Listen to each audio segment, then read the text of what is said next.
Il-QT robot għalissa beda fl-iskola primarja ta' San Juan u l-pjan u li kompli jinfirex madwar il-pajis. Il-gvern għalli l-inizjattiva tirrifletti impenċar li t-tfal jinstemaw jifmu realtajiet tagħhom u jirrispondu b'mod faqtu responsabli biex jappoġġaw is-saħħa mentali u l-benesseri ġenerali tagħhom.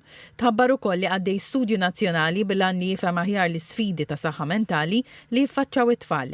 Żewġ studenti mill-iskola primarja ta' San Juan wieġbu dwar xi tfisser għalihom is-saħħa mentali.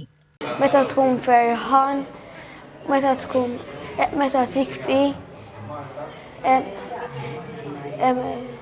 meta tħossok waħdek u kollok xi ħadd miegħek kif jgħinek.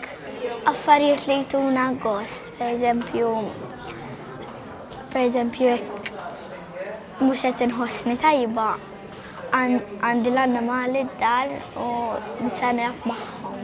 Il-Ministru għall-Politika Soċjali Michael Falzon qal li l-QT robot bl-ebda mod ma hu sostitut tal-interazzjoni umana u mhux se jkun qed jagħmel diagnosi jew jipprovdi counseling. Qal li bih tnediet l-ewwel verżjoni tal-Mental Health Toolkit li qal se jkun qed jiggwida diskussjonijiet fix-xhur li ġejjin bil-għan li bil-kontribut ta' tfal u l-professjonisti issir il-verżjoni finali ta' din l-għodda saħħa mentali.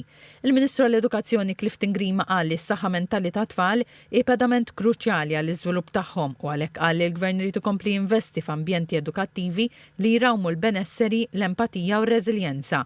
Il-Ministru Grima qal li dan il-proġett hu pass importanti biex flimkien ma' tfal u l-edukaturi il-pajjiż jibni sistema li tifhem u tappoġġa l-ħtiġijiet tagħhom.